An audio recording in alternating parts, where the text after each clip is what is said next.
Indian cooking और बाकी cooking में सबसे बड़ा अंतर तड़का है। ऑयल या घी लेते हैं, उसमें कुछ मसाले डालते हैं, वो मसाले का फ्लेवर पूरा फैट में आ जाता है और फिर उससे पूरी सब्जी में या डिश में फ्लेवर आता है। ऑयल घी हमारी कुकिंग के लिए क्रूशियल है, लेकिन फैट तो खराब होता है ना। सब फैट खराब नहीं होते लक्ष्मण। आज का वीडियो के बाद आपको एग्जैक्टली समझ में आ जाएगा कि कौन से फैट अच्छे हैं, कौन से खराब हैं, कौन से डेली यूज करने और कौन से किचन से निकाल के फेंक देने। वीडियो देखने के बाद कमेंट करके बताइएगा जरूर कि क्या चीजें आप चेंज करने वाले हैं अपनी डाइट में। तो सिंपल सा एक तरीका है कि सब फैट्स एग्जाम के लिए बैठ रहे हैं और आज हम सबको pass fail, first division, second division, distinction सब देने वाले हैं। सबसे पहले एक ट्रेंडिंग तेल से चालू करते हैं, कोकोनट ऑयल।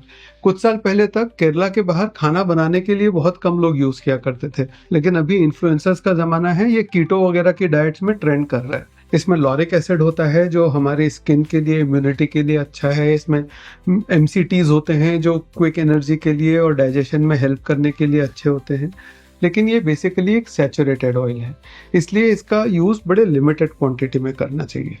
पहले समझ लेते हैं सैचुरेटेड, अनसैचुरेटेड, ये पॉली अनसैचुरेटेड, पूफा मूफा, ये सब होता क्या है। तेल जितना पतला होता है, लाइट सा दिखता है, उतना ज्यादा वो अनसैचुरेटेड होता है, और जितना तेल गाढ़ा होता है या जो ठंड में जम जाता है वो सैचुरेटेड होता है। अनसैचुरेटेड पे अपन बाद में डिस्कस करते रहेंगे। जो सैचुरेटेड ऑयल्स हैं वो कोलेस्ट्रॉल बढ़ाते हैं।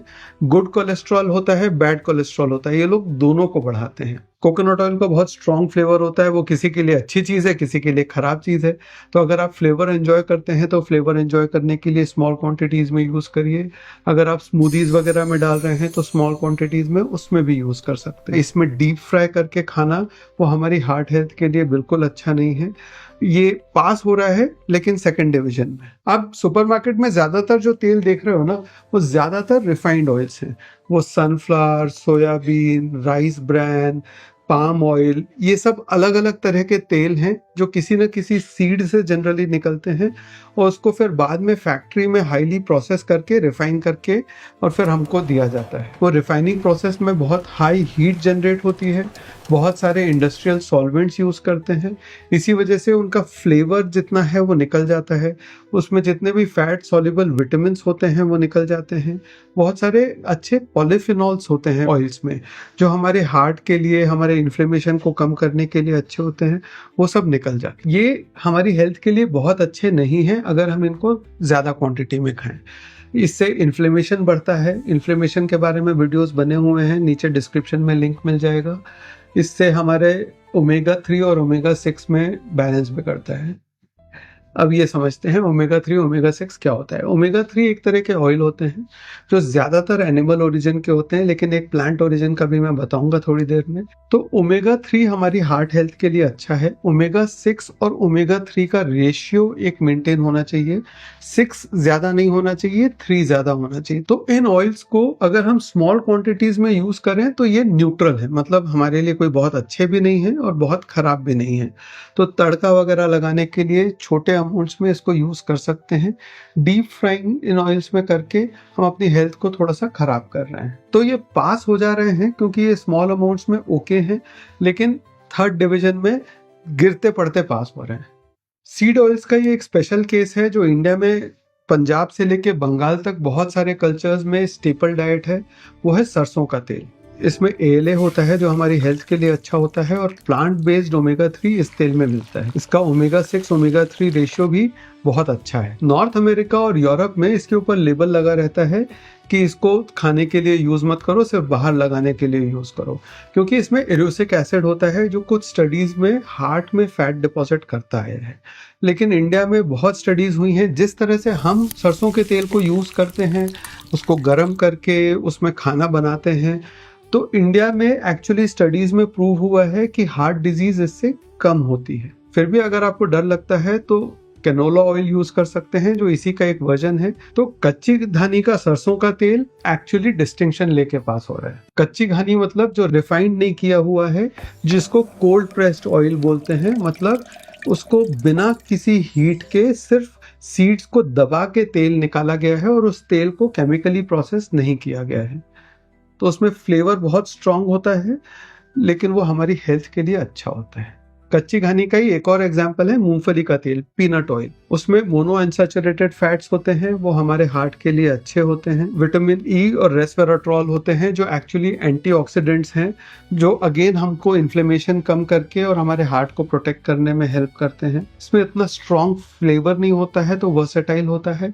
अगर डीप फ्राइंग करना ही है तो मूंगफली का तेल कच्ची घानी वाला हमारे लिए एक बहुत अच्छा ऑप्शन है। अब शुद्ध घी नेचुरल है, इसका फ्लेवर हमको सबसे ज्यादा पसंद है। विटामिन ई काफी अच्छी क्वांटिटी में होता है, विटामिन ए और विटामिन डी भी होता है। अगेन प्रॉब्लम वही है कि ये सैचुरेटेड है, तो लिमिटेड क्वांटिटीज में अच्छा है। 2-4 चम्मच अगर आप घी यूज कर रहे हैं तो ये हमारे लिए अच्छा है, लेकिन हर चीज अगर घी में बना के और तल के खा रहे हैं तो वो कोई सुपर फूड नहीं है। पास हो रहा है लेकिन सेकेंड डिवीजन से। तो घी से कोलेस्ट्रॉल बढ़ता है, जैसे ही लोगों को पता चला तो लोगों ने वेजिटेबल ऑयल से घी बनाना चालू कर दिया था। उसको हम वनस्पति बोलते हैं, जो डालडा का नाम सबसे ज़्यादा फेमस है। ये एक्चुअली एक आर्टिफिशियल क्रिएट किया हुआ घी का सब्स्टिट्यूट है। ये बनता है रिफाइंड ऑयल को एक आर्टिफिशियल प्रोसेस से हाइड्रोजनेट करके। तो रिफाइंड ऑयल हमने ऐसे ही देखा कि गिरते पड़ते थर्ड डिवीजन में पास हो रहे हैं। तो ये वैसा ही केस है कि किसी की शक्ल वैसे ही अच्छी नहीं है, उसके ऊपर से उन्होंने प्लास्टिक सर्जरी करा के अपनी शक्ल को और बर्बाद कर लिया। ऐसा लगने लगा इससे तो यार वो पहले ही थोड़ा ठीक थे। थर्ड डिवीजन से ये फेल की कैटेगरी में आ गया है, क्योंकि ये आर्टिफिशियल हाइड्रोजनेशन से ट्रांस फैट बन, और ट्रांस फैट एक चीज है जिसमें कोई डाउट और डिबेट नहीं है, ट्रांस फैट हमारे लिए खराब है, जिससे इन्फ्लेमेशन बहुत ज्यादा बढ़ता है, हार्ट डिजीज बढ़ती है, दुनिया भर की बीमारियों के रिस्क बढ़। तो ये एक तेल है जो एब्सोल्युटली फेल हो रहा है। इसको अपने किचन से और अपने घर से निकाल के फेंक दीजिए। लेकिन आपने फेंक भी दिया तो एक रिस्क बाकी रह जाता है इस तेल से रिलेटेड, उसके बारे में अपन आएंगे। अब एक और ट्रेडिशनल तेल जो साउथ में ज्यादा यूज होता है, तिल का तेल, सेसमी ऑयल। इसको जनरली स्मॉल क्वांटिटीज में यूज किया जाता है। ये तड़के में यूज होता है, इसमें एंटीऑक्सीडेंट्स होते हैं, बहुत लंबे टाइम से यूज होता आ रहा है हमारी कुकिंग में, और जनरली इसको सेफ माना जाता है, इसलिए ये फर्स्ट डिवीजन में पास हो रहा है, बट स्मॉल अमाउंट्स में। ऑलिव ऑयल अगेन बहुत ट्रेंडिंग है, इटालियन ग्रीक क्विजीन में बहुत ज्यादा यूज होता है और उनको एक्चुअली सबसे अच्छी डाइट माना जा रहा है। इसको ज्यादातर कच्चा यूज करते हैं सैलेड्स के ऊपर या किसी भी चीज के ऊपर ड्रिजल करके एक्स्ट्रा वर्जिन ऑलिव ऑयल खाया जाता है। इंडियन क्विजीन में इसका यूज थोड़ा सा प्रॉब्लमेटिक है, क्योंकि इसका फ्लेवर बड़ा स्ट्रॉन्ग है और ये हमारी डाइट के साथ उतने इजीली जाता नहीं है, दूसरा महंगा भी है। तो अगर आपको टेस्ट पसंद है तो इसमें आप वेजिटेबल्स कुक करके खा सकते हैं, इसको सैलेड के ऊपर ड्रेसिंग की तरह भी यूज कर सकते हैं। लिमिटेड क्वांटिटीज में यूज करिए, ये हमारे लिए एक्चुअली काफी अच्छा है। ये फर्स्ट डिवीजन से पास हो रहा है। तो कोई एक घी या तेल हमारे लिए ओवरऑल अच्छा नहीं है, ठीक है। तो हमको मिक्स्ड यूज करना है और रोटेट करते रहना है। और कितना यूज करना है, मैं बार बार बोल रहा हूँ कि ज्यादा मत यूज करो। कितना तेल हमारे लिए सही है और कब वो ज्यादा हो जाता है, तो गाइडलाइंस ये है कि टोटल आपका जो कैलोरीज है उसका 30% से कम तेल होना चाहिए। आप बोलोगे तो बहुत बढ़िया है, अपनी डाइट का करीब 1/3 तेल खा सकते हैं। नहीं, तो अगर अपन कैलोरी को वजन माने तो जो घी और तेल है वो समझ लीजिए लोहा है, उसके 1 ग्राम में 9 कैलोरीज होती है। प्रोटीन और कार्बोहाइड्रेट मान लीजिए लकड़ी है, उनकी 1 ग्राम में 4 कैलोरी होती है। और फिर उसके बाद होता है रफेज, मतलब फाइबर। फाइबर रोई है, तो उसको आप कितना भी डालते जाओ उससे कैलोरीज उतनी नहीं बढ़ेंगी। फैट को पूरा ही खत्म कर दें तो बेस्ट नहीं रहेगा, एक्चुअली नहीं रहेगा। फैट सिर्फ टेस्ट के लिए नहीं खाया जाता है, हमारे बहुत सारे इंटरनल प्रोसेसेस हैं जिसके लिए फैट्स की ज़रूरत होती है।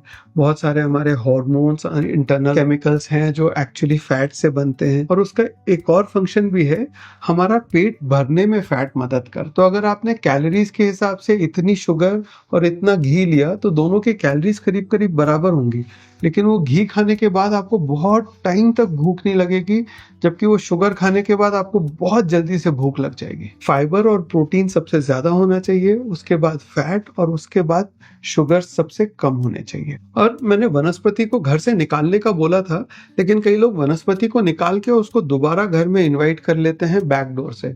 बैकडोर मतलब आप जो भी खाना बाहर से मंगवा रहे हो या बाहर जाके खा रहे हो, उसमें घी की जगह वनस्पति और पाम ऑयल यूज होने का चांस बहुत ज़्यादा है, क्योंकि ये दोनों सस्ते हैं। जहाँ तक हो सके घर में खाना बनाने की कोशिश करिए और बाहर से खाना मंगाने को कम से कम करिए। और मैं ये सिर्फ महिलाओं के ऊपर वेट डालने के लिए नहीं बोल रहा हूँ, हर किसी को खाना बनाना आना चाहिए। मुझे खाना बनाना आता भी है, मुझे खाना बनाना पसंद भी है और मैं रेगुलरली अभी भी बनाता भी हूँ। फिर से पूछ रहा हूँ, इस वीडियो के बाद खाना बनाने में क्या चेंज करने वाले हो, कमेंट में ज़रूर बताना। खाने के बारे में और सीखना है तो ये देखिए।